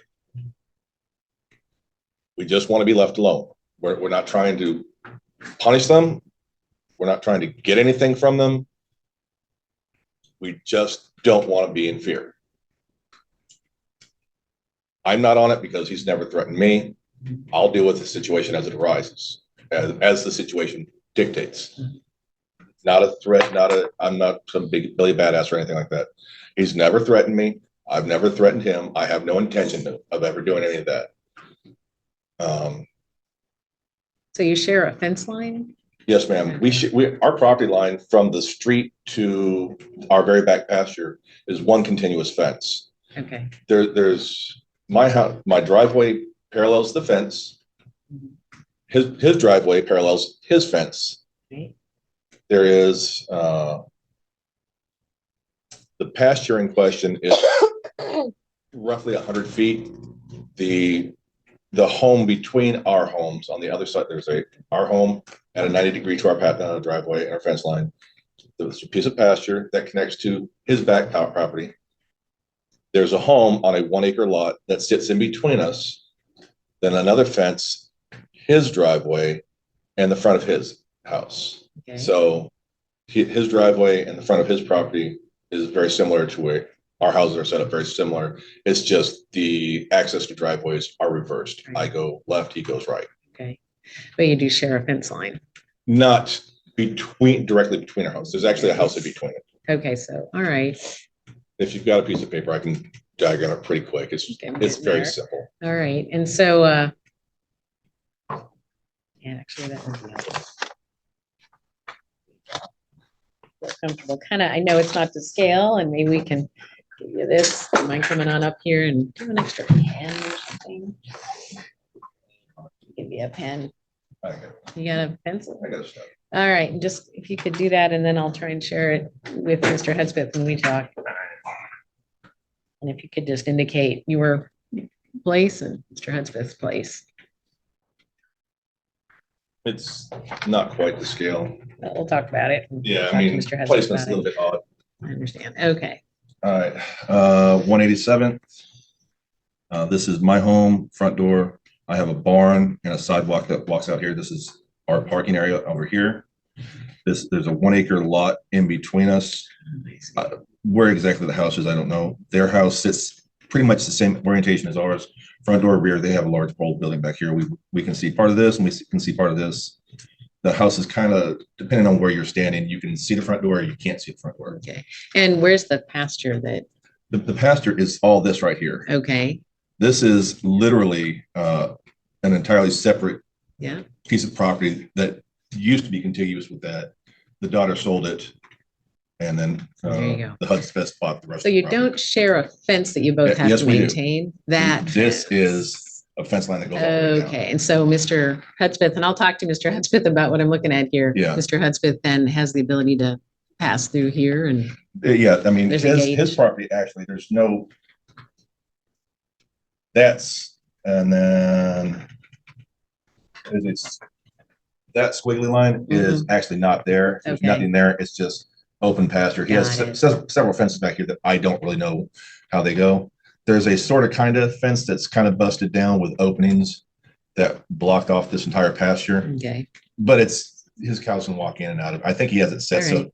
he can enclose it. so there's this is, Yeah, this is all open to my back pasture. Got It's all contiguous to his property here. This is entirely enclosed lot, roughly 1 acre in size, okay, with a trailer house on it. all right, got it. I Thank you. apologize, but Nope, that's very helpful. did actually. not go to art class. So This Mr. is Hudspeth, we'll talk more about this too. I won't leave you out. It's helpful. All right, so Mr. Wilsford, anything else before I turn to Mr. Hudspeth? Honestly, no, Your Honor. Also, I'll just reiterate, we just don't want to feel threatened. Okay. And is Wilsford, anything else before I turn to Mr. Hudspeth? Yes, and if that was the case, I'm not saying my dog attacked his pig, I would have put my dog down. I would have did it the right way.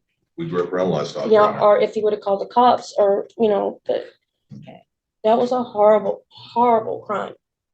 And I mean, some people don't think it's a crime, but I do.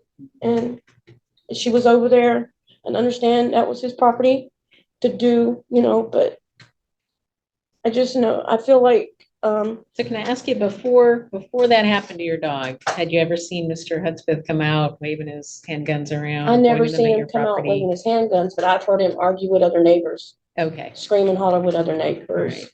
So and his wife too. let me turn to Mr. Deal then, before I turn to Mr. Hudspeth. Anything else? I've heard the conversation with the neighbor in between us a couple of months before this, where he said that if any dog got onto his property, that he would shoot it in the head. I've heard him had a conversation with the neighbor in between us about that. Also, we've had 3 altercations where the cops have been called in our situation right here, right now. And all 3 altercations that the cops have been called, his wife has never been home. She's never been there or anywhere around. So I don't know how she could even be. Because same way I was, Marcus. Okay. We'll find out. We'll find out. All right. Okay, so Mr. Hudspeth, I'd like to turn to you. And of course, Yes, Your if there's Honor. any point that you want me to hear from your wife, that's fine too, but I'd like to hear from you first about all these allegations.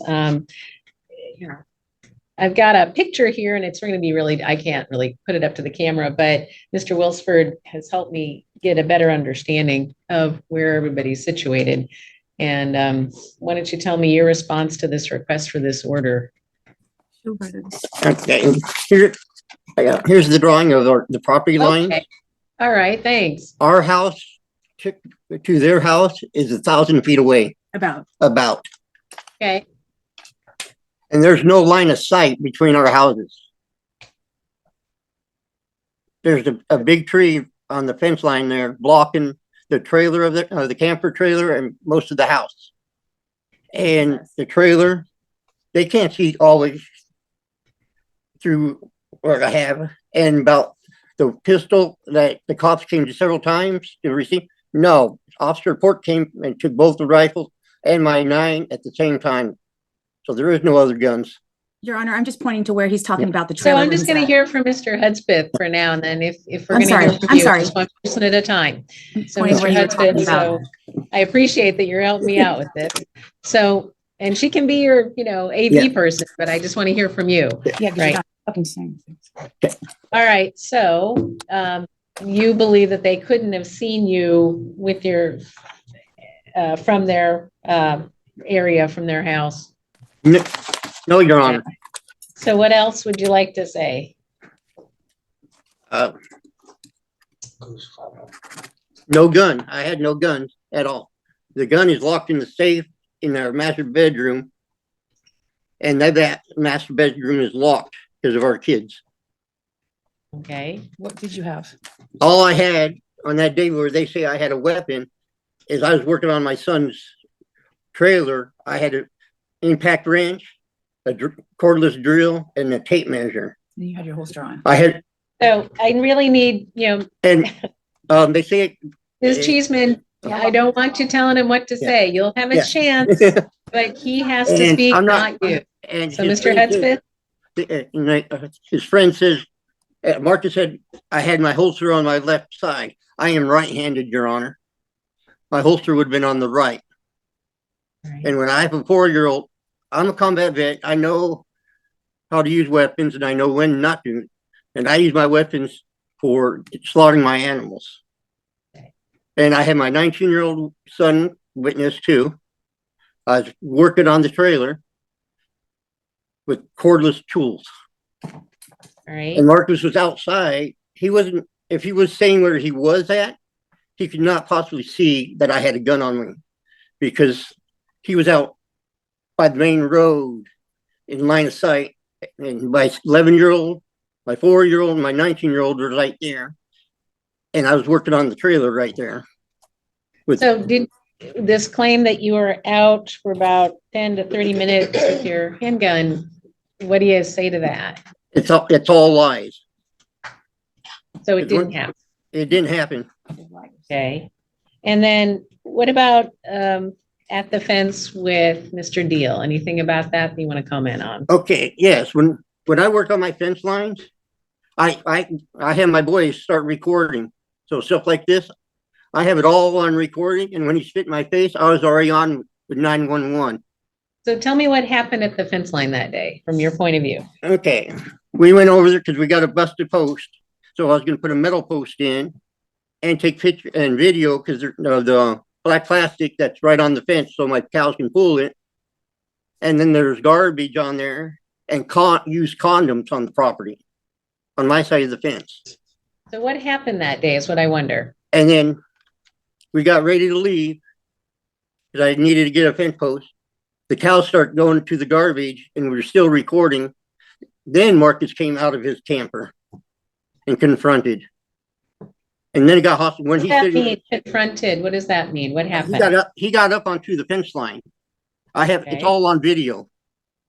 You tell me what happened. I don't care that it's on video. Tell me what happened. Okay. He came out and started the arguments and got up to the fence line. And I went up to the fence line and I was already on the phone with 911 when he spit the loogie and 911 dispatch. So what was the argument? What did Mr. Deal say to you? About the boundary of the fence line. He said it's their fence line. And he just kept going and going.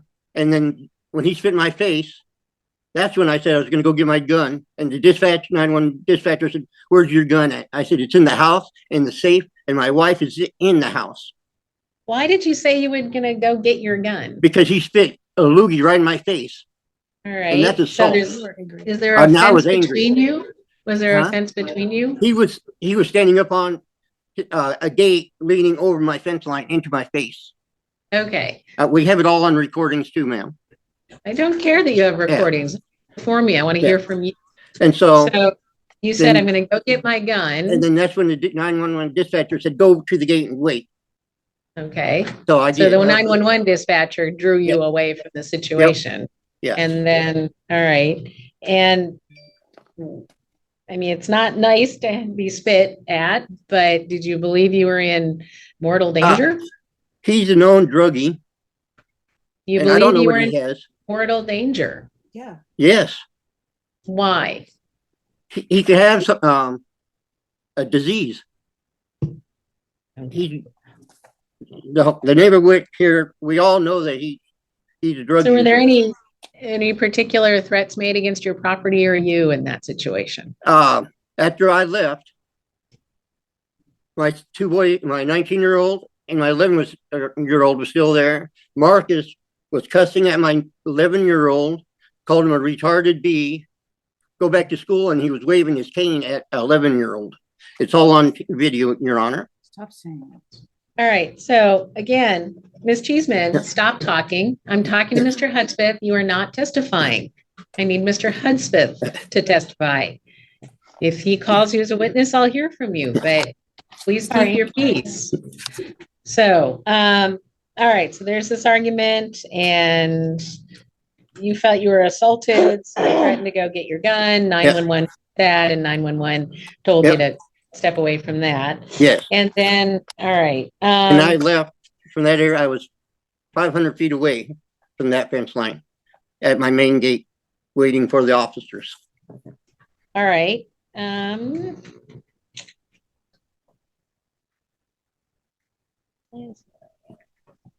I do see that you did surrender three firearms, one 9mm and two Marlin Model 60s, 22s. No, just 122 Marlin. Just one. Oh, item number 2, just one. So 2 firearms were surrendered. Yes. All right. And those are all of your firearms? Yes, ma'am. Okay. And the sheriff says on August 28th, they were found in the safe. Yes, ma'am. Is that because did the sheriff go with you to your safe? Yes, ma'am. Okay. All right. He went in the room with me. I got the key. I unlocked it and stepped back, and he went and opened it and took out the firearms himself. Okay. And then we went outside to the vehicle, and then he asked me what was going on, and I told him. Okay. All right. So let's see. So Mr. Deal testified that you threatened his throat as you did his dog and shoot in the head. No, ma'am, that was never said. Okay. Have you ever done that in the past? That he may be conflating with it? No, ma'am. Okay. Just give me a moment to look at all the information I have here before we go farther. Oh, okay. Okay. Anything else you wanted to say or? Yes, ma'am. Their pit bull. I have a witness in the back. He wrote a statement in that their pit was attacking. I have 2 pigs. One is a Yorkshire that's in my front pasture, which they keep looking at and saying, "Oh, he's not hurt." We have a Cooney pig, which is our pet pig. That's the one that the pit attacked and was latching on over a half hour time I got out there. And my wife wouldn't let me take my gun out there. So all I had was a pocket knife to wrestle with the pig, and the pit bull kept latching on, not letting go of the pig. All right. And so the witness, Sam, Sam watched the pig, the dog that latched on the pig from the barn to where I had to put the dog down because the dog was turning on me too. So, and I'm not going to wrestle with the pig and a dog with a gun. All right. So my life was in you said danger your too. wife wouldn't let you take the firearm out? Yes, ma'am. She wouldn't let me take it out. Okay. Is there anything else, Mr. Hudspeth, or do you want me to hear from your wife? And no, no, ma'am, that's it. Nope. Yeah, no, I want my wife as a witness. Well, okay. Right. So need to see her. All right. Ms. Cheeseman, we put you under oath already. I need to know what you saw, what you observed, what you know from personal knowledge, not what you heard from somebody else. Yeah. So this situation, anything? So just going back first to the day when Royal had to go out and was called out by one of our neighbors. I heard him take a call. He said that Cooney is being attacked. He said he went to go towards the safe. I said, absolutely not. We have neighbors that I don't trust, that they're going to see you with this gun going outside. And I'm glad he didn't. In that, like, he didn't weaponize this narrative that he's always running around outside with a gun, first of all. But he did have the pocket knife off on him. I didn't anticipate, me personally, what he had to do next. He didn't come back into the house for nearly an hour from the time he left and came back.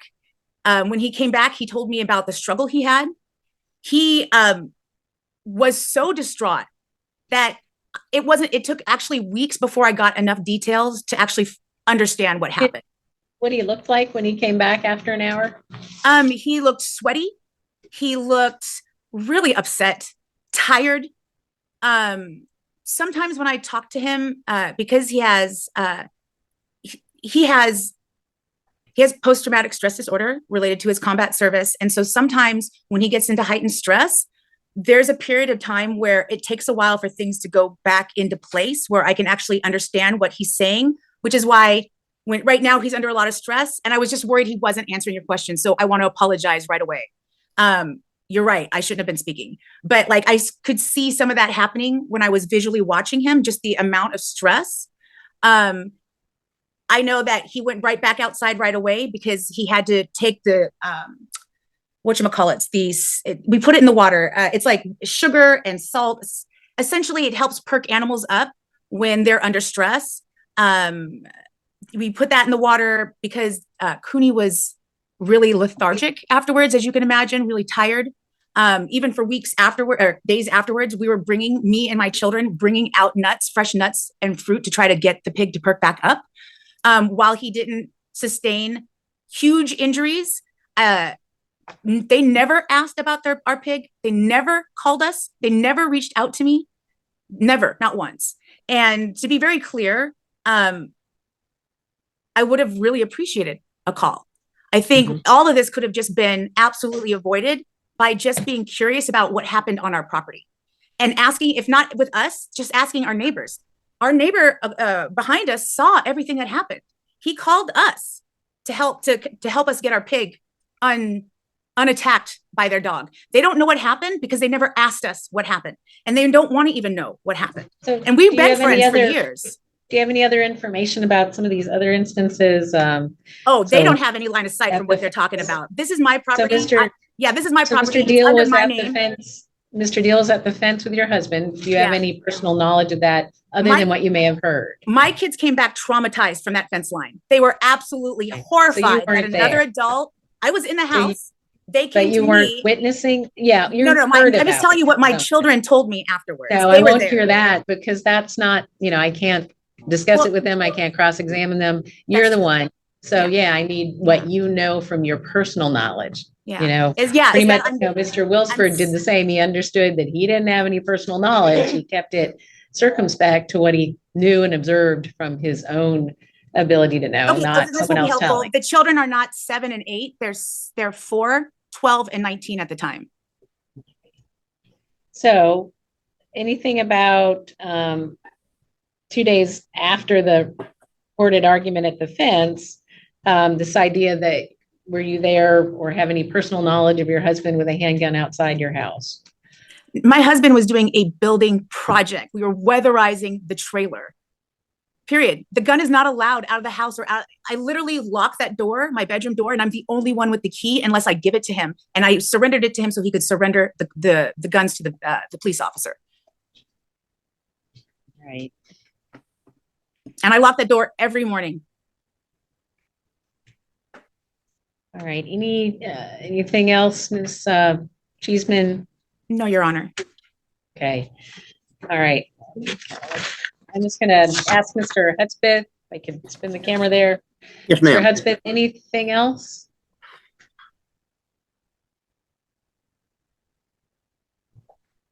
No, ma'am. Okay, Ms. Wilsford, anything else? Yes, the reason I did not contact them, I was told by the law. I think I know that. Yes. Yeah, you've testified to that. Is there anything else? We were all told. Yeah, I heard that earlier. And that's the reason why, and I didn't The want law to call. enforcement advised against it. Yes. All right. Mr. Deal, anything else about this? Yes, he says there's no way that I could have seen the gun. Me and him have never had a discussion about his gun. I never knew what guns he had up until I saw it a couple weeks ago. I never knew what kind of gun that man had until I saw it in his hands. Okay. So how did I know he had a 9 if I never saw it? All right. Well, all right. We got a couple of petitions here against Mr. Hudspeth, and I'm finding I will issue an order protecting Mr. Deal from Mr. Hudspeth. Ms. Wilsford, I'm not denying anyone here went through some real trauma here. However, I have to find, was there, directed with the intent to harass, and I don't find any of that. You certainly came out of your house and you saw Mr. Hudspeth, not sure if he saw you, couldn't say that in fact what he was doing was directed at you in any way. Yeah. So there's just not, I'm not saying that you weren't feeling harassed, I'm just saying that the law doesn't support an order based on that. However, the contacts, Mr. Hudspeth, between you and Mr. Deal, I do see that that especially kind of piped up its credible evidence from the fence there and that discussion and those threats following closely on what happened to the dog, and your activities with a handgun. That's a very good point made. We do have the evidence from the sheriff's office, as I said, what was surrendered, and it matches up with what was seen. So, all right, so this is the deal. So Mr. Hudspeth, the person that you have to stay away from is Mr. Deal. Obviously, I think this whole discussion has been really instructive. That unfortunately, it sounds like there was a pretty good neighborly relationship.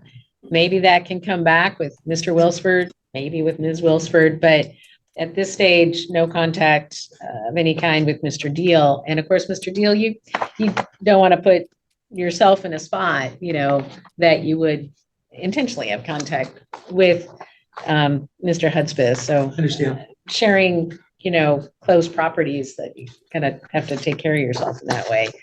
But so Mr. Hudspeth, this order is going to be in effect until September 9th of next year. And you can have contact with Mr. Wilsford, Ms. Wilsford, in a good and civil manner, a good neighborly way. We're going to hang on to those firearms that were confiscated by the sheriff. And once this case is all over with, after a year, they can come back to you.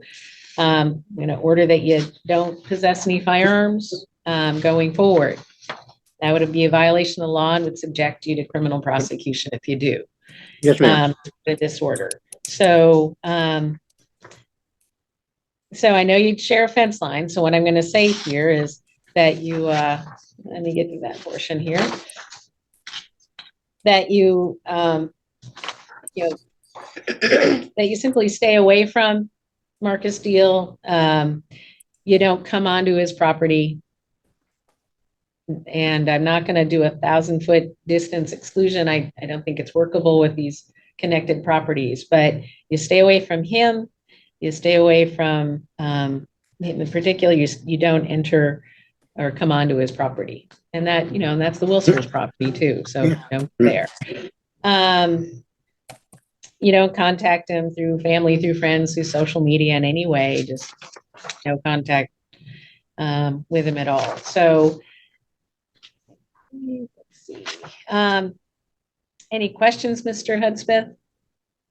No, ma'am. I'll be filing paperwork tomorrow with the Okay, court. so this will all be in the court file for you to get. And if you gave us an email address, do we email these out or no? Okay, we could also email this order out to you if you provided the court with an email. Okay. All right, so Mr. Deal, any questions? No, Your Honor, thank you. Okay, so I'm going to write this up and hand you a copy, Mr. Deal, since you're here. And Ms. Wilsford, anything? I have another thing to say that the neighbor said.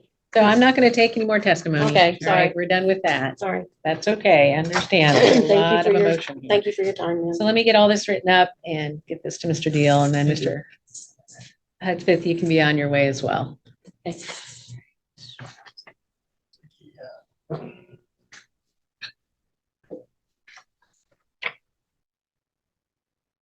Let's have some through the car. Okay.